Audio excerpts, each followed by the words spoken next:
En RDC, une polémique enflée mardi à Kinshasa sur le nombre de victimes de la répression de dimanche. Les forces de l'ordre ont maté des manifestants qui décriaient le maintien au pouvoir de Kabila.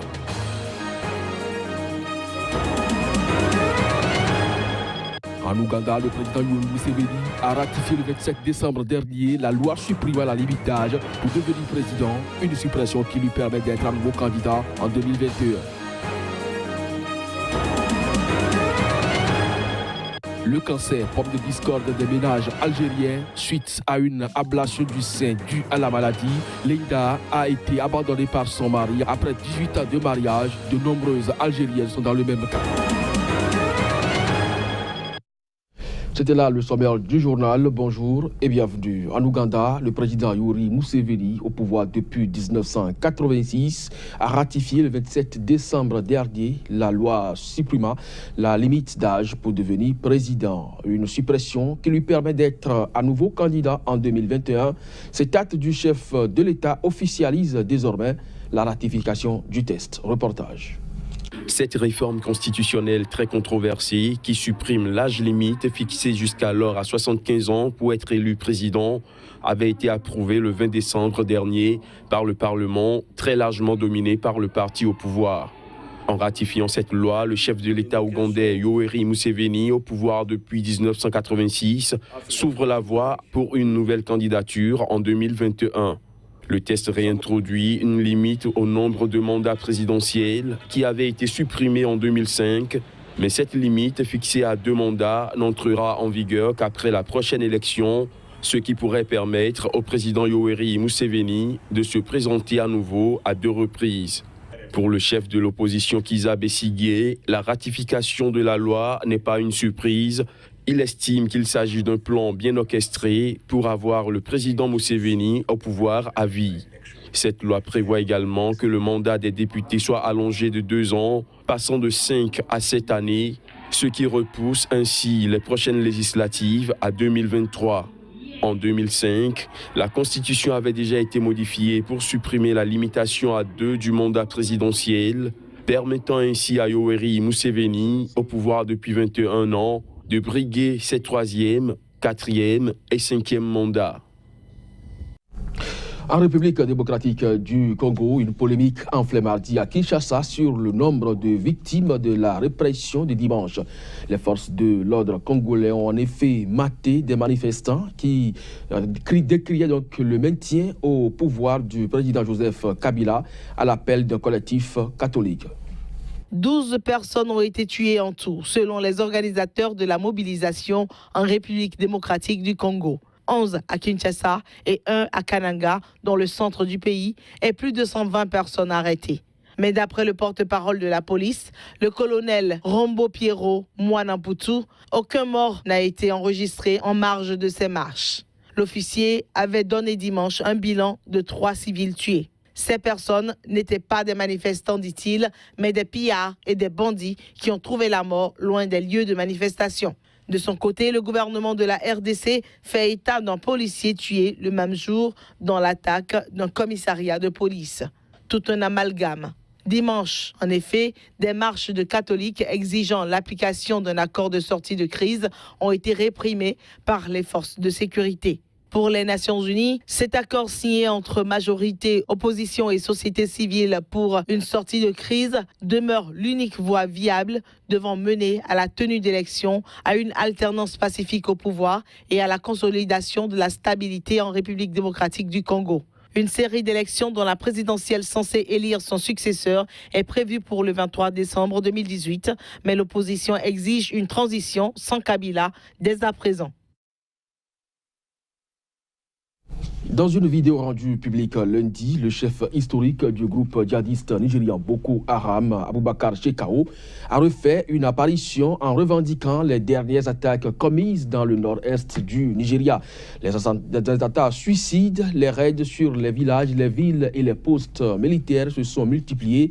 Ces 2 derniers mois, début décembre, le groupe djihadiste a mené une attaque sur un checkpoint de l'armée à Damboa, faisant au moins 4 morts et 12 blessés. Habillé d'une longue tunique blanche et d'un kéfi noir et blanc, Aboubakar Shekau, qui est apparu fébrile, peine à lire ses notes. Les images montraient également des tanks et des pick-up volés à l'armée nigériane, ainsi que des prises importantes de munitions, notamment de lance-roquettes. Dans cette vidéo, la première depuis le mois d'août dernier, le leader du groupe, qui visiblement continue de semer le chaos dans toute la région du lac Tchad, a revendiqué les dernières attaques survenues à Maïdougouri, à Gamborou et à Damboa. Nous sommes en bonne santé et il ne nous est rien arrivé.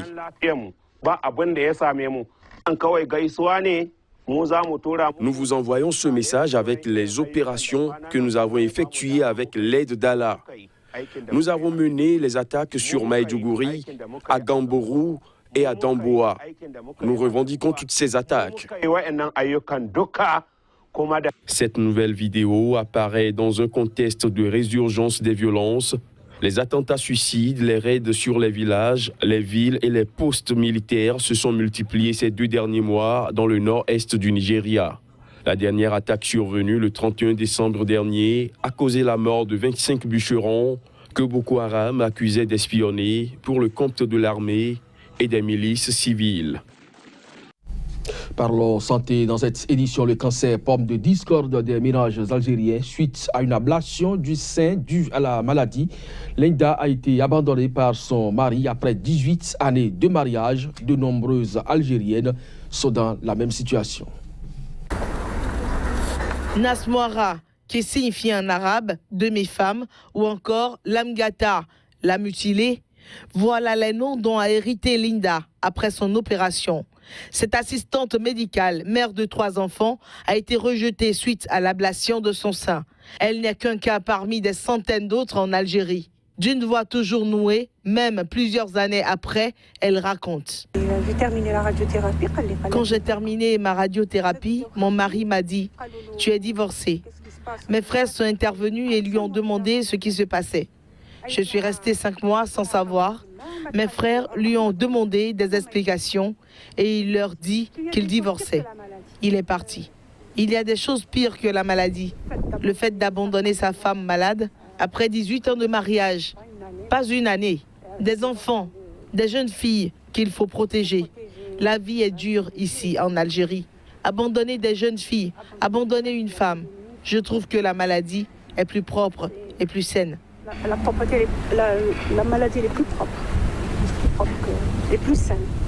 La malade qui refuse de dénoncer sa maladie, elle dit non. Pourquoi? Parce que d'autres personnes, il va m'abandonner.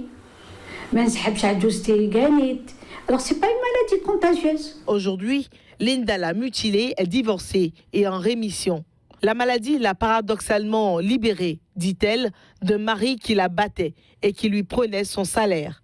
Rejetée au moment où elles doivent affronter le traumatisme de l'opération et de lourds traitements, certaines de ces femmes sombrent dans la dépression. D'après un professeur de génétique du cancer à l'université d'Alger, chaque année, 9 000 à 10 000 cas de cancer du sein sont enregistrés en Algérie. Environ 3 500 Algériennes en décèdent. Au Rwanda, cette fois, les motos-taxis sont un moyen de transport très populaire, avec une moyenne de rentrée par motard qui tourne autour des $45 par jour, soit un chiffre d'affaires évalué à $1 milliard qu'il dégage chaque année. Ce chiffre assez incroyable représente, selon l'Institut national des statistiques du Rwanda, pratiquement le double des revenus provenant de l'exportation du pays avec toutes les matières premières confondues. Reportage Narcisse Oum. Le taxi-moto est un moyen de transport pas cher qui est le plus utilisé à travers la République du Rwanda. Ils sont au nombre de 78 000 qui sillonnent les routes et chemins de tout le Rwanda. C'est évidemment à Kigali où ils sont le plus nombreux à se faufiler parfois dangereusement au milieu de la circulation. Les voitures et les autobus ont tout intérêt à être plus vigilants afin d'éviter ces 2 roues qui déboulent de partout à la fois. Mais c'est le moyen le plus évident et le plus pratique pour se déplacer à Kigali. Je trouve que c'est super sympa, on peut se déplacer rapidement, ça nous évite les embouteillages et ils sont très prudents, donc j'aime bien me déplacer par moto. Les conducteurs de ces mototaxis passent leur jour à conduire partout dans la ville avec un casque de rechange en remorque et un gilet pour s'identifier à vous. C'est un outil de protection. Toujours quand il y a accident, vous êtes comme ça assuré que vous êtes normal. Les tarifs mototaxis ne sont pas gravés dans la pierre et sont complètement ouverts à la négociation. Il y a un système de prix Muzugu en langue locale mis en place et vous devez parfois négocier fort pour obtenir un tarif décent. En réalité, comme si de rien n'était, c'est un véritable travail de fourmi qu'effectuent ces motards jour après jour. Avec une moyenne de rentrée journalière par moto qui tourne autour de 45 $ américains, c'est un montant astronomique qu'ils dégagent chaque année en chiffre d'affaires évalué à $1 milliard.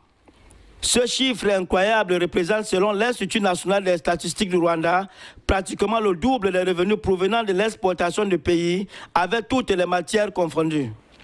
Il représente également le montant total des subventions accordées au Rwanda par la Banque mondiale pour une période de 5 ans.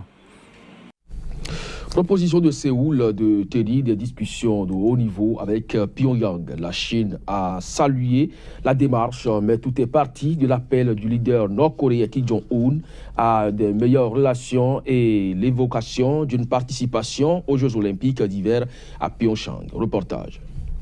9 janvier prochain. C'est la date proposée par Séoul mardi pour tenir des discussions à haut niveau avec Pyongyang. Une manière de saisir la main tendue par Kim Jong-un. Ce dernier a appelé à de meilleures relations et évoqué une participation aux Jeux Olympiques d'hiver en Corée du Sud. Une ouverture appréciée à sa juste valeur par la Chine. Le Nord va vouloir tirer le meilleur profit de l'opportunité dès que possible. Donc, après cette proposition sud-coréenne de rencontre, la Corée du Nord va réagir très vite. On peut s'attendre à une rencontre de haut niveau très bientôt. D'un autre côté, si l'attitude envers le Nord reste neutre ou même négative dans la péninsule et que la dénucléarisation reste à l'ordre du jour, alors la participation de la Corée du Nord aux Jeux Olympiques sera finalement peu probable. La Corée du Nord ne va pas s'asseoir à la table des négociations avec les États-Unis juste pour le plaisir de discuter. Il sera question d'obtenir la reconnaissance en tant que puissance nucléaire de la part des Américains. Si ce n'est pas pour ça, la Corée du Nord n'acceptera aucune proposition de négociation de Washington. Le dirigeant nord-coréen s'est servi de son adresse à la nation du Nouvel An pour répéter que son pays était en état nucléaire à part entière, avertissant qu'il avait en permanence à sa portée le bouton atomique. Voilà, c'est sur cette note que nous refermons cette édition. Merci à vous de l'avoir suivi. Très bonne journée à chacun et à tous. Au revoir.